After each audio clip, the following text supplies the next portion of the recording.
G'day guys, Tom and Wade here from Different Drop, back with the great debate. Today's episode is State of Origin inspired. We love our footy, so it's mate versus mate, state versus state in the great debate. And as a born and bred New South Welshman, I'm of course representing the mighty Blues today. Go New South Wales. Ooh. Wade, how about yourself, mate? Tom, sorry, just give me 1 sec. Just a little bit warm. The Maroons! Oh, he's done it. Oh, are you handing in your resignation already, mate? Yes, so I am a Queenslander. I was going to take Queensland, but our granite belt supplies are a little thin at the moment. Some good booters up there, but I thought where do most Queenslanders play? They play in Melbourne. So I'm going to take Victoria.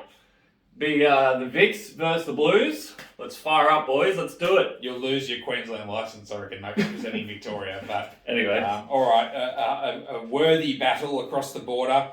So the way this format works, guys, is we are going to pour 3 wines each. I have no idea what Wade's wines are. He doesn't know what my wines are, I hope.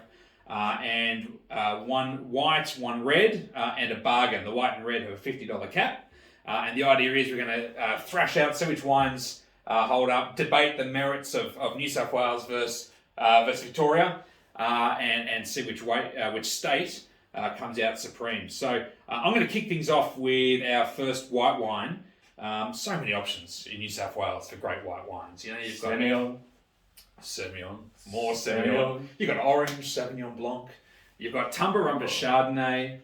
Hunter Valley Semillon's the obvious one. All that sort of history there. But I've gone something different.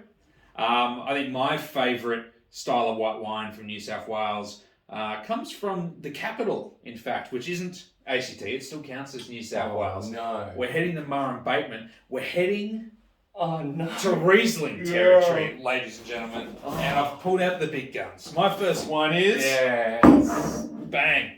Ravensworth 2022 Estate Riesling. My favourite Riesling in New South Wales. One of my favourite Australian Rieslings.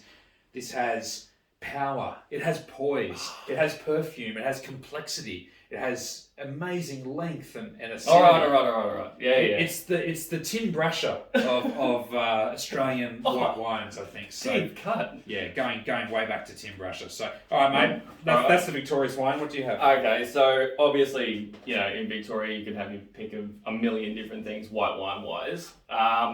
King Valley Arnaise, perhaps? Oh, so very close. No. I'm heading to the Mornington. Okay. From one of our good mates, a bloke by the name of Barnaby Flanders. Ooh. So could have went, single vineyard Chardonnay from Barney. That sort of would have met the price point. But I'm sort of not doing any straight down the line picks today. I've got a couple of curly ones, I think. After your crushing defeat last week, you're feeling I just don't want to. I just don't want to play it safe. So I'm bringing out something interesting.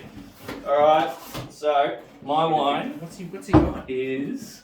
God, the Cotier wines, the Skinsy wines, the Aligote! Yes. So, 2022 Aligote from Garagiste. So, Turong Single Vineyard Mornington Peninsula Aligote. Oh, bold move! Yeah. How could you not go Chardonnay? I know. You know it's like International Chardonnay Day this week. Okay, I love this one. Aligote. All right, we're starting with the Riesling. A little bit of background, this wine very quickly. This is off Brian Martin's estate. So he does make a blended Riesling too. This comes from his home there. And it's the Riesling that gets a lot more work and love. Incredible acidity and tension and fruit power in this wine. This particular vintage has spent 2 years on élevage, so a year in ceramic eggs. And then on its lees, and then a further year in these massive 2,000 litre foudres to age, develop, integrate into a seamless, gorgeous wine. God damn it. That is so good, man. That is an absolutely blistering Riesling. Just a smell, all sorts of bath salts, it's got florals. It's got a amazing, wicked sort of nutty, saline kind of kick to it as well. There's no flaw in this, is there? But it's got a little bit of that nutty kind of edge to it. Yeah, just time on lees, I reckon, and a bit of oxygen in there probably. And damn. So good. Compared to previous years too, just that extra time in, not in barrel, but in foudre and ceramic. Everything's so beautifully integrated. It's just this wall of fruit and texture and acidity. And wow, what a wine. Yep. For mine, one of the top, 3 or 4 Rieslings in Australia for the style I like. Yeah, it's amazing. You got a tough job ahead of you now, Oh mate. my god. What a start. That's like... He's off and racing. He scored off the kickoff. Oh my god. Alright. Woo! Aligote. So for those who are unfamiliar, Aligote sort of finds its home in Burgundy. So sort of, that along with Chardonnay is sort of what you would see grown mostly in terms of white varieties in Burgundy. It gets very little airplay here in Australia. It's much more of a sort of unsung hero. And I've been backing Aligote in for years to be the next big thing. And it's starting to get there. So there's only a few sources of this variety in the whole country really at the moment. But Barney, I reckon, makes the best one I've seen. So this is single vineyard, all old oak, and just a beautiful modern, like Australian version of this variety. It's okay. Oh yeah. So it's not dissimilar in shape to Chardonnay. It's got that sort of rounded sort of style to it. It's got a beautiful little sort of flinty acidity to it as well in this release. It's quite tightly wound. But I always find this beautiful sort of waxy texture with Aligote, which is kind of like its thumbprint as a variety, I think. The acidity is a real standout there. Cooler vintage. It's 21 or 22? Oh, no, 21. 2022. Yeah, well, both 22. were great vintages, great cool vintages. Lovely freshness, acidity, very precise, fantastic food wine. I reckon I'm going to go with a variety of foods, medium bodied, and as Wade said, there's not much Aligote around. That said, whether it goes to like the great heights that Brian Martin has traversed here, like just the amount going on in that wine, I think lovely, nothing wrong with that. Bonus points for creativity and for a very, I think it's a courageous pick, but courage doesn't score your points, mate. Should have went the Chardonnay. Damn it. Should have gone the Chardonnay. 1-0 to the Blues. Go New South Wales. Yes, alright. That's bloody good though, mate. Alright, you go first this time. Alright. Good start. So, Got it all to do now. Victorian Reds, you could really go anywhere. Not anywhere. Well, you could go anywhere in Victoria that makes red wine. So I was kind of going with Pinot originally because I thought, you throw up a really good Gippsland Pinot or something like that. That was on the cards. Then I was thinking maybe like cool climate Shiraz, like something from Henty or something like that. I can't believe you got your jersey on. Sorry. Yeah, I had that on all day. I had to be zipped up though. Makes me just feel ill looking at it. Sorry, you keep talking about Victorian red wine. Yeah, so could have been cool climate Shiraz, something out of the Yarra maybe, but I've kind of gone a little bit different. So I've gone 21 Fletcher Minion Nebbiolo. Oh, interesting. So, Pyrenees, the Malakoff vineyard, which is, I would say, arguably Australia's most iconic vineyard source for Nebbiolo. Lots of like Victorian young guns get fruit out of here. For sure. But Dave Fletcher, absolutely, one of the premier producers of Neb in Australia, but who actually lives in Piedmont. So he's got his own spot in Barbaresco. The man lives and breathes Nebbiolo. Each year he comes out to Australia and makes this little bad boy as an Aussie example to go with his Italian one. So great pick. Oh, again, very left of centre. Yeah, I love it. But I mean, you'll love every piece of Victoria. So there's lots of great thing about, in all seriousness, about Victorian wine is you can grow and make really anything at somewhere across the state.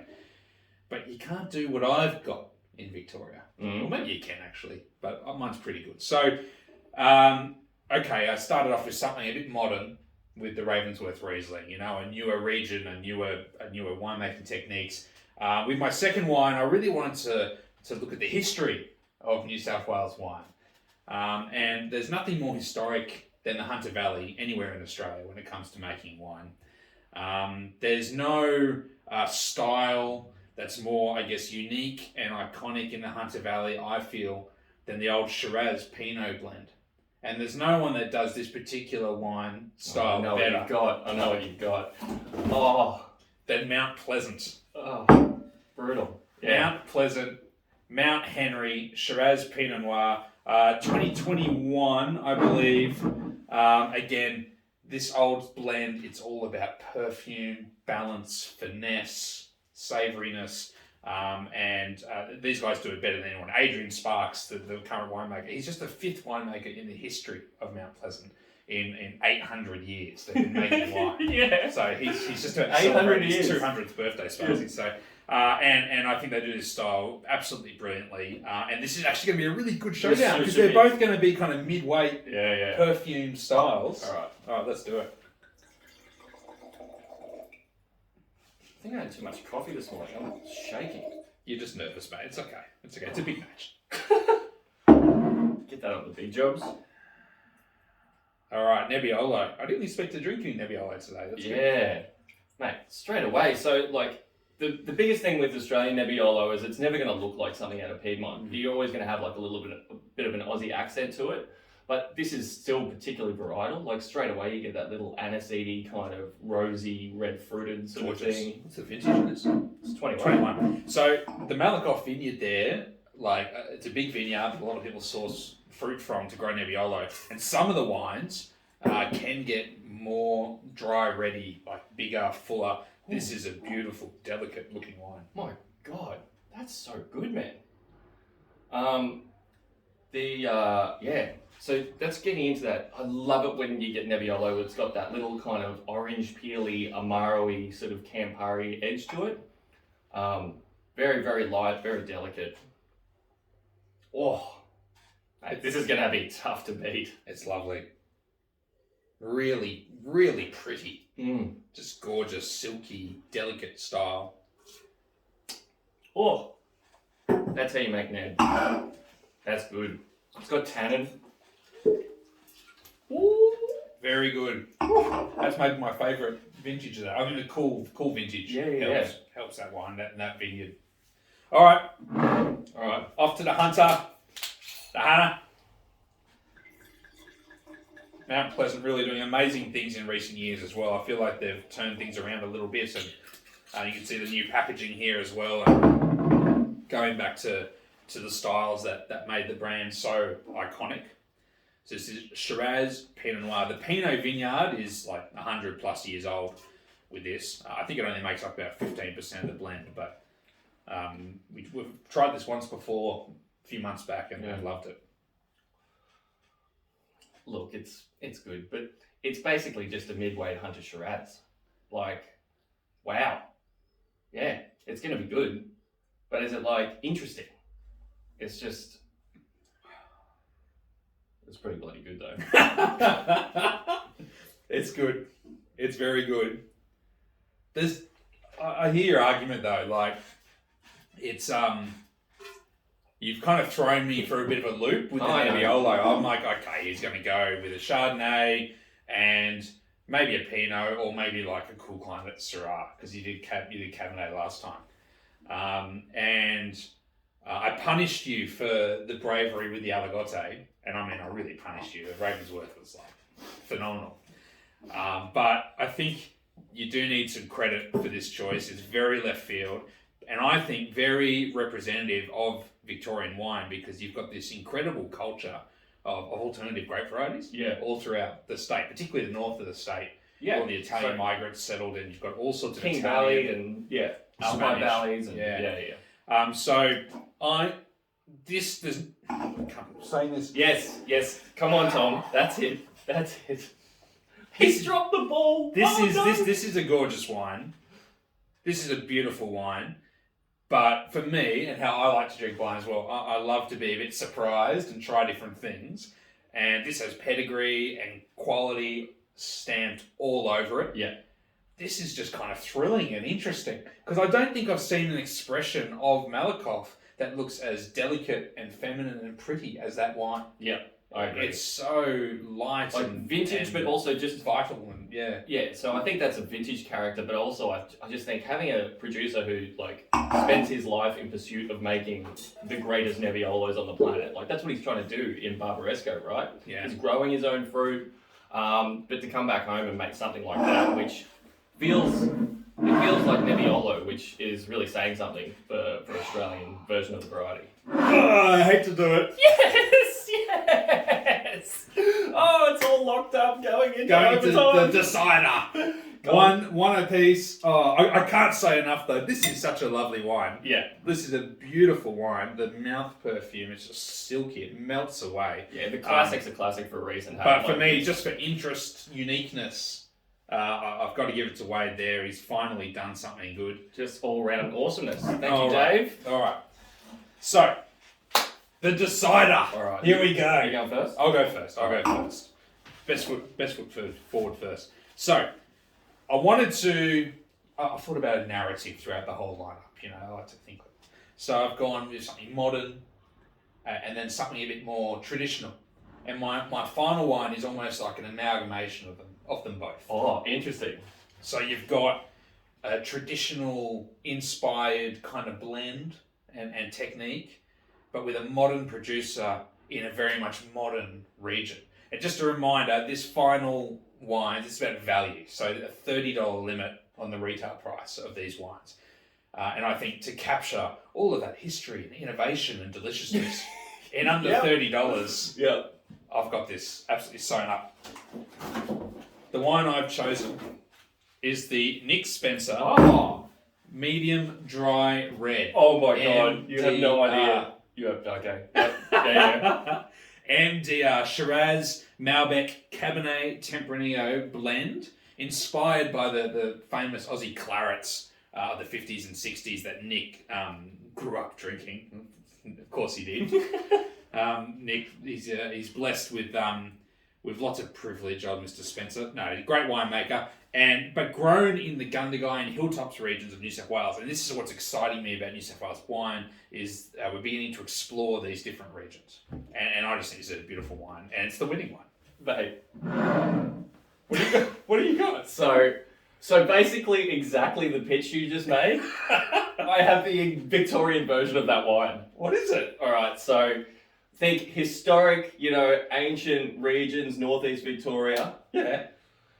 Think emerging varieties, like the story of new producers, like tackling new varieties in sort of warmer regions that are more sustainable.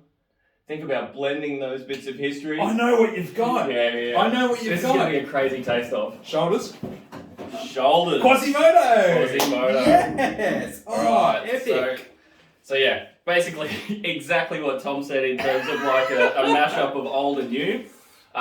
This is from Eldorado Road. So basically it's Nera Diavola, Shiraz and Durif. So some ancient, incredible vineyards in Glenrowan and around that area. So they provide like these historic Shiraz and Durif sort of base notes to the wine. Yeah. But then Eldorado Road's probably, up there with the most interesting producers of Nero in the country. For sure. And so they're really championing that in a warmer climate. So you get like a bit of Beechworth influence, you get old vines, you get new varieties.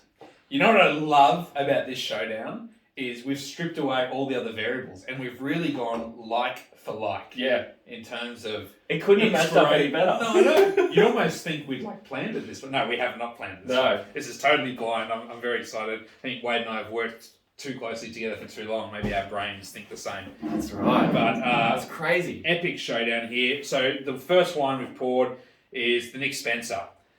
So again, blend Shiraz, Malbec, Cabernet, Tempranillo. Nick works with vineyards around Gundagai. He's very, very passionate about the Gundagai region and also the Hilltops and Tumbarumba sort of regions. He's all about exploring these sub-regions, getting away from the Hunter and places like Mudgee and Orange and doing new interesting things. And we've always loved this wine for aroma, for interest, and to be honest, it's just bloody delicious. Yeah, it is. And it's all, it's making wine to a house style, which is Nick's thing. So the variety is less important here. It's sort of the weight and the feel of the wine. So medium dry red. What you're saying is it's all about Nick. It is all. It's all about. As always, it's all Spencer about wine. Nick. But can I point something out to you? Yeah. Nick Spencer Wines, NSW, New South Wales. Go the Blues. Yeah. So that's a particularly light and bright version of that wine as well, hey? Yeah, Isn't just it- weight, so fresh and So juicy, juicy, yeah. delicious. Cool. All right. This is going to be so close. Oh my god. All right. Quasimodo, yeah. So We've gone down to it's the last minute of the match. yeah. It's one try apiece. Oh my god. All right. So yeah, basically same thing. Eldorado Road. I'd put them up there with like some of their more reserved versions of Nero, are some of the most serious and intense versions of Nero I've seen in Australia. Yeah. Really going for like, not just a bright sort of slopey style wine, but something with a bit of tannin, a bit of structure, a bit of integrity. Even the same vintage too. It's Yeah. great. And probably Perfect as the show. crow flies, like Gundagai down to Rutherglen sort of area, actually not that far apart if you were to go with state versus state battle. Yeah. Straight away you get that lifted aromatic from the like sort of licorice all sorts, sort of More licorice. violet. More licorice. Yeah, Feels warmer. Yeah. Some would say that's not a good thing. I don't know. I'm not saying I don't like it. I mean, some people might not like that. It's a bit plusher than the Spencer. Yeah. It's a bit rounder. It's a bit darker and a bit more broody. And it's got more tannin and structure as well. So I think, if you want something for the cellar, it's not going to bust your bank, you're going to watch evolve over the next sort of 5 to 10 years. I think that's got legs, Oh, Far I out. don't know if I can pick them. It's pretty much a dead heat. I'm exactly as you said. This, for me, a touch more brightness. This, a bit fuller and more structure. So, to cellar, this. To drink now, this. Yeah. But they're so close. Yeah. But it's the same proposition. It's like, but, speaking of different areas. Can we have a draw? I don't know if we can have a draw. It's a bit soft. Rock, paper, scissors? Rock, paper, scissors. Yeah. All right. All right, how are we going to do this? So, best of three. Yeah. 1, 2, 3, throw. 1, 2, 3, throw. Go. All right, ready? All right, come on the Blues. Scissors. Whoa, hang on. Are we doing the odd scissors, paper? Throw. Yeah. Okay. Scissors, paper, rock. Oh. Scissors, paper, rock. Scissors, paper, rock. Scissors, paper, rock. Scissors, paper, rock. At the buzzer, he takes it. Yes. Oh, Queenslander. I have failed you, New South Wales. Oh my god, you're the rock off king too. I know. That feels so much better. Oh. It was that jersey. I was just looking at it. It just made me feel sick. I couldn't concentrate. Anyway, I'm sorry, Blues. I've let you down. But the wines did not disappoint. No. A great showdown between two great states. Some awesome booze there. And I think, if I can just be serious for a moment, Wade, the overarching theme of combining history and the past with the future.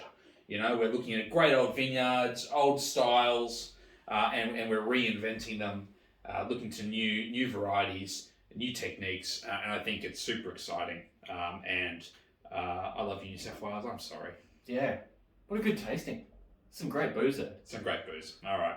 We'll be back again. Please subscribe to our channel. We'll keep doing stupid stuff like this. And we'll be back for the next great debate. All right, well done. Thank you, mate. Thank you, mate. All right.